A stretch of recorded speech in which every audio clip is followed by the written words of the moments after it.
You're watching Sky News at 4 o'clock, and we start this hour with breaking news. The release of a damning report into British gymnastics and the abuse of young children.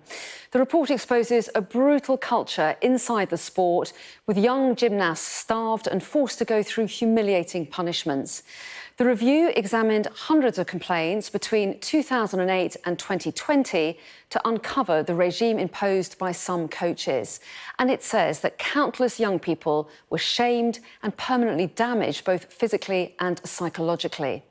Well, the review by Mary Whyte QC covered a 12-year period during which British Gymnastics was estimated to have received 3,500 complaints. The majority of its members during that period were children under the age of 12. The Whyte Review, published today, examined 400 complaints and said an unacceptable culture within British gymnastics left countless people humiliated, shamed and damaged by their time in the sport. 67% of those spoke of emotional abuse, 49% of physical abuse and 9% of sexual abuse. More than a quarter of submissions reported excessive weight management as a particular form of abusive behaviour. Well, our sports correspondent Tom Parmenter has more on this breaking news. So, Tom, as we say, a really damning verdict on some of the experiences these young gymnasts had during these years.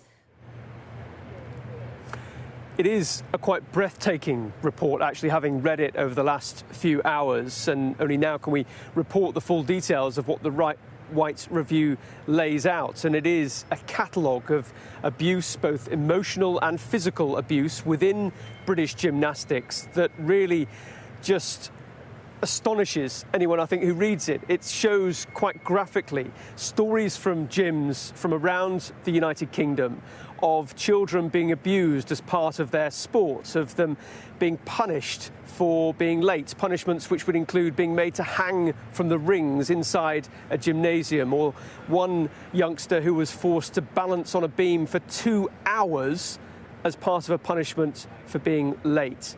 The culture within British gymnastics that is laid bare has been talked about for some time, but to have it all collated into one place is a damning indictment of those coaches involved. Not every coach within gymnastics, of course, but those coaches that have been involved in this abuse. It is something that beggars belief, just what children have been put through in the name of sport. And British Gymnastics, the organisation, the governing body who are supposed to have oversight on all this, are singled out for damning criticism that says that there was just a culture of silence, a culture of just accepting that these things were the norm, and a culture in which complaints, if they were raised, and many didn't even feel able to raise them, such was the relationship between some coaches and athletes, that if those complaints did make it any further, there wasn't a culture of investigating those things properly.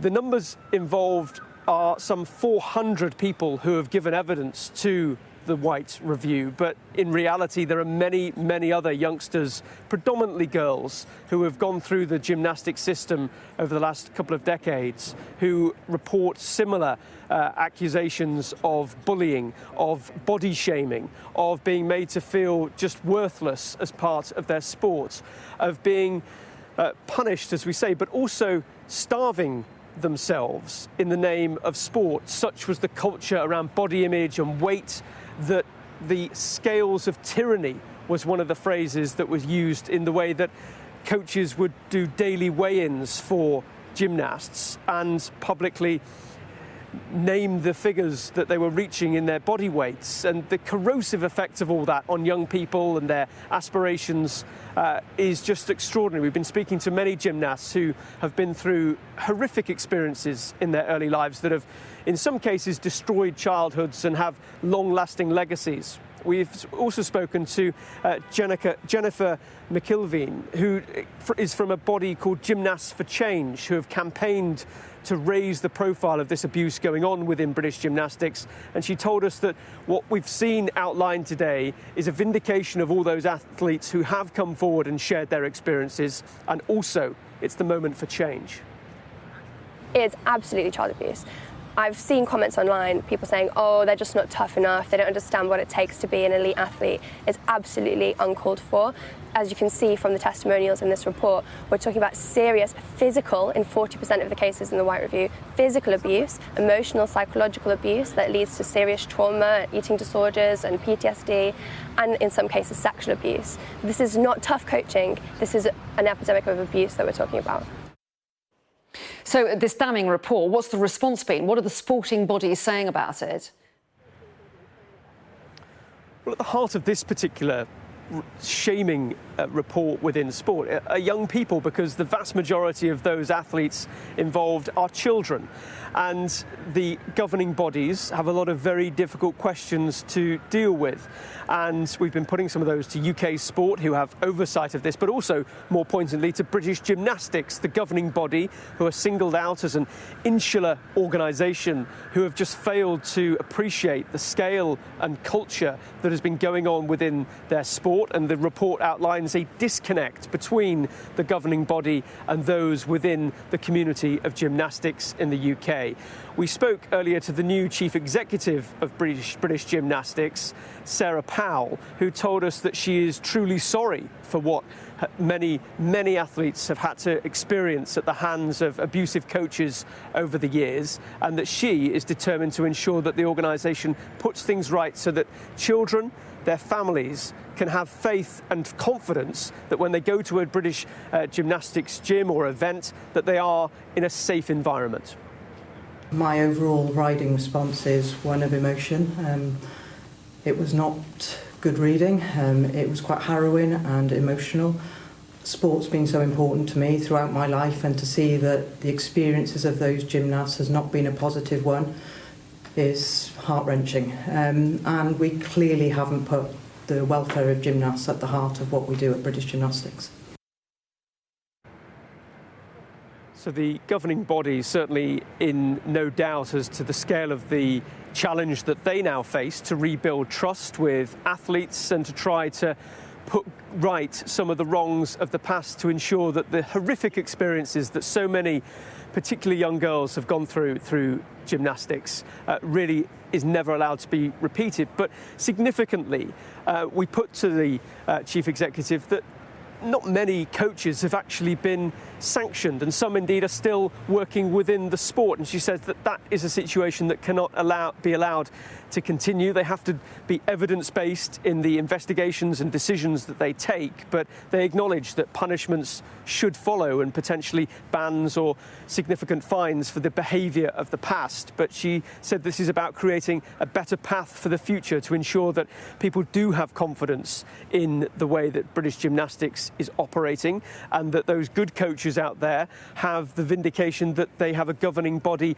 that is operating in the right way, that is fit for a modern society. Because quite simply, what we've uncovered or seen uncovered in this report is that British Gymnastics was not fit for purpose, and that abusive coaches were getting away with the physical and emotional abuse of youngsters to the detriment of so many lives. And today, in many ways, is a testament to the way that so many of them have decided to come forward and speak about their experiences, often deeply personal, traumatic episodes that have had long-lasting effects on gymnasts, even when they've left the sport of gymnastics. And today is that moment of change, they hope, for their sport, a sport that, of course, so many people love and participate in, but that context and framework around it has failed for too long. And now the challenge for the sporting authorities is that that needs to change. And one footnote to that is that the report calls for a sport ombudsman. That would be a regulator, a independent body that would allow people to approach a body that they trust with complaints, and for those complaints to be looked at independently and fairly. That will, of course, need a response from the UK government, but stinging criticism today for the sport of gymnastics, and more widely, I think, across the world of sport, a big wake-up call to the culture that has been allowed to fester within gymnastics, and what that means around safeguarding and the protection of young athletes, particularly going forward.